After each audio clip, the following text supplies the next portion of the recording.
बेटे भी हैं, ख़ुद भी दाई हैं और आप इनकी तकारीर भी सुनते हैं, तो पाकिस्तान के विज़िट पर ये तशरीफ़ लाए हुए हैं। बहुत शुक्रिया जनाब आपका, आपने वक्त दिया। तो ये जो फ़ारिक है इसका मतलब क्या है? फ़ारिक का मतलब होता है जो फ़र्क करता है, हक़ और बातिल से जो फ़र्क करता है। और ये लफ्ज़ भी सिमिलर लफ्ज़ इस्तेमाल होता है इसके साथ, जो फ़ुरक़ान, जिसे इंग्लिश में कहते हैं the criterion to distinguish between right and wrong, हक़ और बातिल में फ़र्क जो करता है। तो उम्मीद है इंशाअल्लाह कि अल्लाह मुझे इसके काबिल बनाए और हक़ और बातिल से इनफैक्ट हर इंसान फ़र्क करना चाहिए। तो आप तो मुख्तलिफ ममालिक में गए अपने वालिद साहब के साथ, डॉक्टर ज़ाकिर नाइक साहब के साथ। पाकिस्तान में आप फर्स्ट टाइम आए जी, क्या यहाँ पर यहाँ का तासुर क्या है? क्या मुख्तलिफ है इंडिया में रहना, पाकिस्तान में आना, यहाँ के क्राउड या सवालात, क्या मुख्तलिफ आपने देखा? क्योंकि आप तो वैसे भी फ़र्क करने वाले हैं, तो ज़रा बताइए क्या फ़र्क महसूस हुआ, मुख्तलिफ क्या पाया यहाँ पे? जी, एक्चुअली कल्चर तो काफ़ी सिमिलर है इंडिया और पाकिस्तान में, लेकिन पाकिस्तान में जो लोग का जो जज्बा है, इंथुजियाज़म है और ख़ास तौर से इस्लाम के लिए जो जज्बा है, तो वो काफ़ी ज़्यादा है पाकिस्तान में एज़ कम्पेयर टू इंडिया और दूसरे ममालिक इन जनरल। और जो प्रोग्राम्स भी अल्हम्दुलिल्लाह हुए थे उसके अंदर भी जो लोग अल्हम्दुलिल्लाह जो तकबीरात कह रहे थे, अल्लाह अकबर, और नारे लगा रहे थे अल्हम्दुलिल्लाह, तो वो भी पता चला कि उन लोग का जज्बा काफ़ी अच्छा है। और उसके अलावा बेसिक जो कल्चर है पाकिस्तान का इंडिया का काफ़ी मिल जुलता है और मेन डिफरेंस तो यही जो लगा। तो आपका यानी ख़ानदानी बैकग्राउंड क्या है? यानी डॉक्टर ज़ाकिर नाइक साहब कहाँ पैदा हुए, आपका पूरा अगर आप फैमिली के बारे में थोड़ा सा बताना चाहें। डॉक्टर मेरे फादर तो इंडिया में मुंबई में पैदा हुए और मैं पुणे में पैदा हुआ, जो एक सिटी है क्लोज टू मुंबई। और फिर जो I was bought up in Mumbai और पढ़ाई भी जो स्कूल जो हम लोग ने इस्लामिक इंटरनेशनल स्कूल में पढ़ाई की है वो भी A-levels मुंबई में, जी A-levels तक, जो 12th ग्रेड है, कैम्ब्रिज का जो पैटर्न है IGCSE, A-levels उधर की है। और हमारी पूरी फैमिली इंडिया में ही थी। फिर उसके बाद वी माइग्रेटेड, हम लोग ने हिजरत किए मलेशिया। तो मुंबई में फिर दोस्ती तो बहुत ज़्यादा होगी, यानी आपके जो वहाँ पे, तो वो उन दोस्तों को कहीं मिस करते हैं क्योंकि आपको तो माइग्रेट करना पड़ा, हालात ऐसे बने। जी डेफिनेटली इंडिया में तो काफ़ी चीज़ें मिस करते हैं और दोस्त भी ऑफ कोर्स मिस करते हैं, लेकिन सबसे ज़्यादा जो चीज़ की याद आती है वो कॉन्फ्रेंसेस जो होते थे इंडिया में, जो हर साल होते थे और इंग्लिश में और उर्दू में।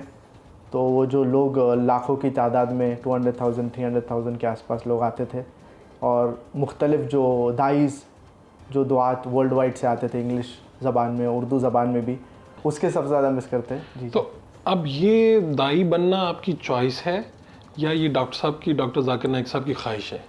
ये अब्बा की ख्वाहिश है और मेरी चॉइस भी अल्हम्दुलिल्लाह। दोनों चीज़ें? तो दोनों चीज़ें, क्योंकि इनिशियली जो बचपन से जो अल्हम्दुलिल्लाह जो तरबियत दी गई, तो यही तरबियत दी गई क्या इस्लाम के लिए कुछ काम करना चाहिए। और जैसे कि अल्लाह सुब्हानहू व तआला फरमाते सूरतुल फुस्सिलत सूरा नंबर 41 आयत नंबर 33 में, वमन अहसनु क़ौलन मिम्मन दआ इलल्लाहि व अमिल सालिहन व क़ाल इन्ननी मिनल मुस्लिमीन। Who is better in speech than the one who calls others towards Allah subhanahu wa ta'ala, works righteousness and says that I am a Muslim। तो ये आयत से हमें पता चलता है क्या सबसे बेहतरीन प्रोफेशन वो है प्रोफेशन ऑफ अ दाई।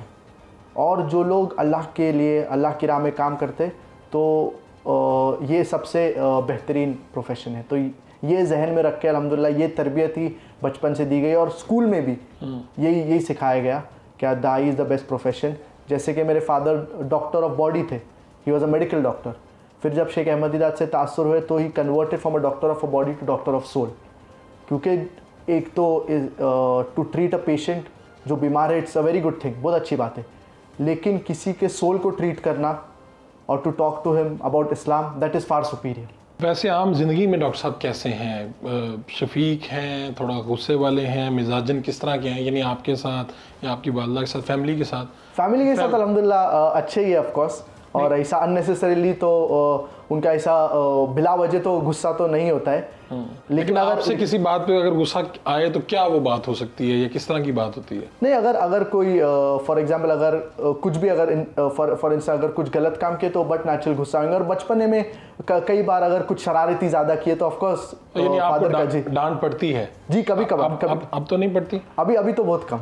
अब तो आप 30 साल जी, के जी, हैं, यानी ये सिलसिला हुआ वही एक वो बाप जिस तरह होता है। बचपन में ऑफ कोर्स नेसेसरी है।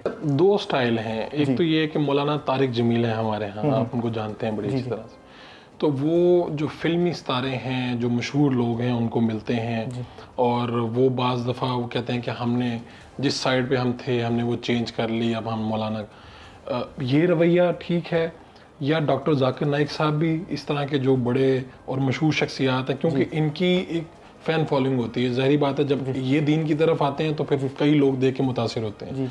तो डॉक्टर जाकिर नाइक साहब को मैंने इस तरह से एज सच नहीं देखा, अगर देखा है तो मुझे मिसाल दें कि उनके पास भी इस तरह के फिल्मी सितारे या शोबिस की शख्सियात आती हैं और कहती हैं कि हम अपने आप को चेंज करना चाहते हैं, आप हमारी मदद करें। जी डेफिनेटली बहुत से नॉन मुस्लिम्स जो लोग मॉडर्न लोग हैं उन लोग भी काफ़ी आते हैं। और जैसे कि आपको पता है क्या वो प्रोग्राम जो इंडिया में हुआ था शाहरुख खान, बरकादत और वो, तो काफ़ी लोग अल्हम्दुलिल्लाह अब्बा से मुतासिर हुए हैं। काफ़ी यूट्यूबर, जैसे एक यूट्यूबर ने भी सवाल पूछा था Q&A में, तो काफ़ी ये जो लोग सोशल मीडिया के साथ इन्वॉल्व है और जो जैसे कि आपने शोबिस के बारे में भी बात की, तो इन लोग भी काफ़ी तासुर रखते हैं अब्बा के प्रोग्राम से और दे आर इम्प्रेस्ड। तो जो लोग इस्लामी लोग भी है, जो लोग प्रैक्टिसिंग लोग हैं, उन लोग भी इम्प्रेस्ड है और जो लोग कम प्रैक्टिसिंग है इस्लाम में उन लोग भी इम्प्रेस है। तो अल्हम्दुलिल्लाह सब लोग इम्प्रेस होते हैं। आपकी ज़िंदगी का मुश्किल तरीन लम्हा कौन सा था? मुश्किल तरीन लम्हा तो इनिशियली जब इंडिया में थे, फिर हम लोग सऊदी में आए। इनिशियली जब इशू शुरू हुआ था, जब हम लोग सऊदी में थे, फिर जब पता चला कि वापस इंडिया नहीं जाने का है, तो वो थोड़ा मुश्किल था। लेकिन दिल में यही था क्या अल्हम्दुलिल्लाह अल्लाह सुब्हानहू व तआला ने एक बहुत अच्छा मौका दिया है, क्या हम अल्लाह के लिए हमें हिजरत का मौका मिला। लेकिन मुश्किल जो जहन में वही था, जो कॉन्फ्रेंसेस जो हम मिस करते हैं और आज भी वो मिस करते हैं, तो वो मेमोरी में काफ़ी रहता है। लेकिन अल्हम्दुलिल्लाह जो लोगों की जो दुआ इंक्रीज़ हुई इंडिया के इशू के बाद, और जो अल्हम्दुलिल्लाह दावती काम और इंक्रीज़ हो गया, तो ये अल्हम्दुलिल्लाह ये बहुत पॉजिटिव चीज़ है। तो positives are much more than the negatives. आप बता रहे थे ना कि हम सऊदीया में थे, पीछे से खबरें चली, इंटरव्यू चले और आपके डॉक्टर जाकिर नाइक साहब के ऊपर बड़े संगीन इल्ज़ामात लगाए गए कि जी मनी लॉन्ड्रिंग, बम धमाकों इस तरह के टेररिज्म की तरफ इशारे किए गए, यही एलिगेशन लगाए गए। तो आप लोगों ने फिर वहाँ से आप वापस इंडिया नहीं गए? नहीं, फिर आप वापस इंडिया नहीं गए, तो वहाँ से फिर आप कहाँ, मलेशिया की तरफ गए? जी, उसके बाद जब मलेशिया के इंतखाब एक्चुअली पहले इनिशियली मीडिया हाइप था जी, जो 2016 में जो हुआ था, ये रमज़ान के महीने में, तो इनफैक्ट 1 डे बिफोर ईद शुरू हुआ था ये। तो इनिशियली मीडिया में ही था, तो हमें लगा था कि शायद ये सिर्फ मीडिया हाइप में, क्योंकि मीडिया में बहुत सी चीज़ें आते, ठीक है। लेकिन उसके बाद एस्केलेट होते गया और फिर उसके बाद हम लोग बट नेचुरल इवेंचुअली मलेशिया में गए और मलेशिया में अभी अल्हम्दुलिल्लाह हम लोग सेटल्ड है। और मलेशिया अल्हम्दुलिल्लाह it's a good Islamic country और in the sense that it is democracy but natural, लेकिन Islam is the state religion. तो इसका मतलब आप गए वहाँ पर इबादत की गर्ज से सऊदीया? हम लोग हर साल सऊदीया जाते हैं और रमज़ान में तो वहमो गुमान में नहीं कि वापस नहीं अब जाना होगा जहाँ पे हम रहते हैं, तो फिर आप इवेंचुअली कोई इंतजामात नहीं करके आते, ऐसा कुछ नहीं करते? जी, और अनफॉर्चुनेटली जो मीडिया कहते हैं क्या वो इंडिया से भाग के गए, हम लोग ऑलरेडी इंडिया के बाहर